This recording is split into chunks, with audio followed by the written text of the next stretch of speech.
In this video, I had the opportunity to explore Southern Podlasie. I have to admit, I was quite amazed by how beautiful this part of Poland was. Very green, a lot of kind of poetic history, you could say. And I want to just start by giving a thank you to my friends Mateusz, Elena and Piotr for taking me on this trip and showing me some incredible sights. This video will be split into a couple of parts, and we're going to start with Ciechanowiec, which is a wonderful town in the south of Podlasie. I hope you enjoy it, and more to come.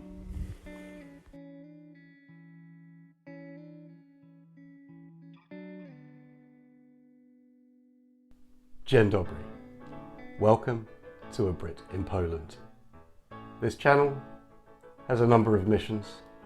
The main one, to create a video for every place on this list. Though I could use your help. The help could be in a number of forms. You could like my video, you could subscribe to my channel, you could follow me on Facebook or Instagram, or you could donate to my Patronite account. Thank you very much for your time. I hope you enjoy the video. So, this area is just east of Warsaw, really. It was about, say, 2 hours drive. And over the course of these two videos, I'm going to be showing you a number of sites. But as previously stated, this video is going to be focused on Ciechanowiec. Now, as you can already see, the terrain surrounding this city is green, and there's a lot of untouched nature. The city itself is on the river Nerce, which is a tributary of the Bug River, or Bug River. The population of the town isn't massive. It's about 4,600, give or take. But it doesn't take away from the serene atmosphere you see here. The city actually dates back to 1429, but actually it's been a kind of a fortified settlement way before then. And it was on the, let's say, the eastern fringe of the Polish Empire at the beginning of the empire. I'm going to show you a few of the sites in this city and relate some of the history. And we're going to start with the castle. The Knight's Castle was built in the mid-16th century by Piotr Kiszka. And there really isn't that much left to see, sadly. Between 1617 and 1642, it was strengthened by Mikołaj Kiszka, but the castle was ultimately destroyed in 1657 during the Swedish deluge, and all you have left now really are fields. The site was reused for manor houses and schools, but what was left was pulled down by the Russians in 1915 to 1921.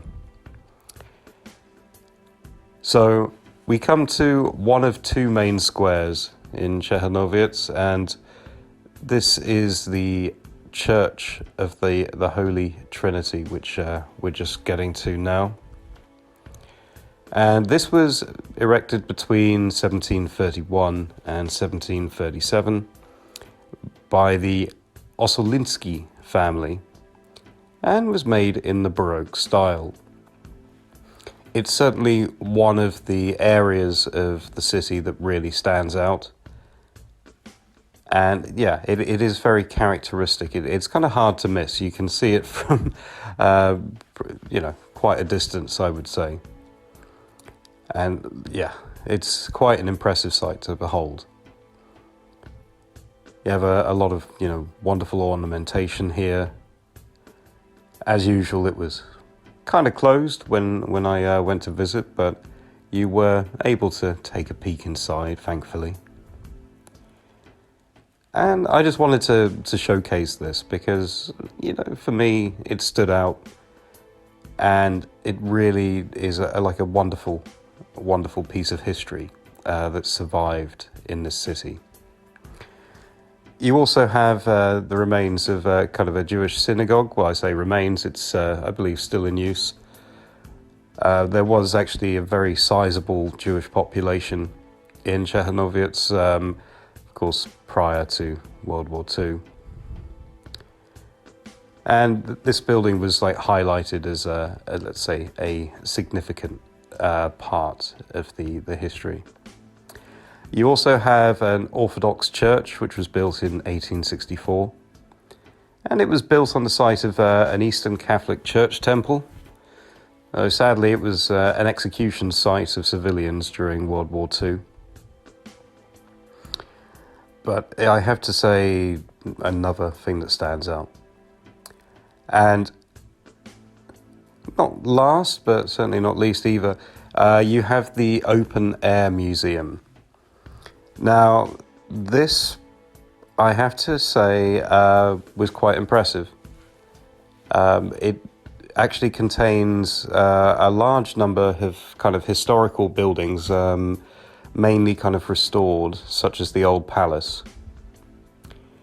And you have a number of these open-air museums dotted, throughout Poland. But this one, I think, is established as one of the largest in the country.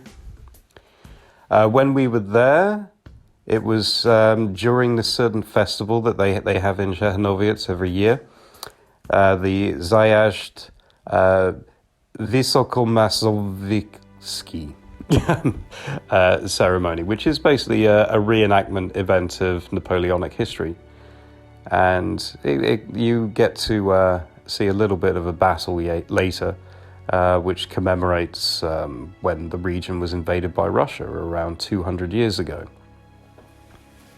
So in addition to these, this wonderful square and this amazing parade that we were, kind of party to, you also have quite a few, let's say, historic reconstructions of kind of 19th to early 20th century housing, which was sort of typical of the area. Here you have like an old water mill, which I have to admit I haven't seen too many of in Poland. This part of Poland was quite renowned for trade and textiles. And it was actually on the a main road which led from the kind of Masovian district, i.e. Warsaw, right up to Lithuania. So it was a heavy point of trade throughout pretty much its history. And it's kind of well illustrated. And you have a lot of kind of herbal gardens as well. And yeah, the whole kind of feel to this was very rustic, very beautiful, and it kind of fits in with the modern setting in as well in a way, because right now the city is a very quiet place. It is a very tranquil place, and this museum, as I say, complements that incredibly well. And it was a really lovely day out. There were all kinds of stalls selling honey and beer and maps and all kinds of things. But there was one thing in particular that I was looking forward to when I was kind of doing my research on this place before I managed to get here. And this is a certain museum that is part of this open air museum. Now, there were a number of, unfortunately on the day, everything was pretty much closed. So I didn't get the full view. But my friends managed to secure what I consider to be a very wonderful little private tour of Museum Pisanki, which is basically the Easter Egg Museum. Now, this was opened in 2004, and actually there are over 1,000 unique items in this collection. And it was originally a private collection of Irina Ciechanowiec and Jasiołkowa and Jerzy Jasiuk. And what you find are eggs decorated with wax, paint, colour paper, bulrush, knitting wool, rice and poppy seeds.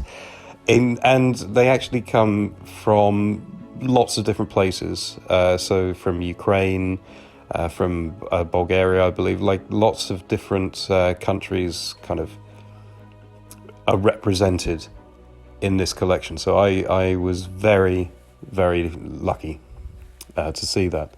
So here's the recreation, and while we're watching this, we can talk a little bit about more of the history. So one thing to note is, because you have a river going through the center of the city, throughout history it was often split between the west and east banks. And actually this battle kind of highlights that a little bit, because the kind of water here and the bridge is kind of seen as like a dividing part between the Russian and the Napoleonic forces. Over the years, the city's ownership was divided between Poland, Russia, Prussia, and yeah, so it's had a lot of conquest, a lot of destruction. Not just the Swedes, but the Russians, even, the Poles. Everyone has kind of destroyed this city at some point, so it's had to be rebuilt numerous times.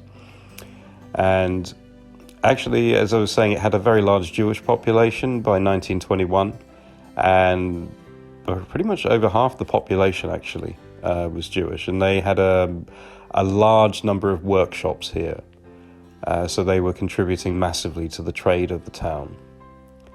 The city was again destroyed in World War II, not only by the Russians, who started the whole thing here, but later on by the German troops in 1941. And sadly, the Jewish population, were all victims of that. But I hope you've enjoyed this little peek into what I consider a very quaint, very calm, and very natural kind of city in the kind of the southern heartlands of Podlasie. I spent a weekend here, and it's quite likely I will go back. I felt really at peace here, I have to say. And in the upcoming videos, we're going to explore a little bit more of the region and show off a kind of a range of sites rather than focusing on one particular location. And I have to say, if you are looking to kind of explore Southern Podlasie, I would severely recommend you have a car with you. The region is not exactly public transport friendly, I would say, but it's one of the things that I suppose kind of attributes itself to the kind of the natural feel. When you're driving around, you have so many lovely fields, so much water. And we're going to finish this video by actually going to a little random alpaca farm.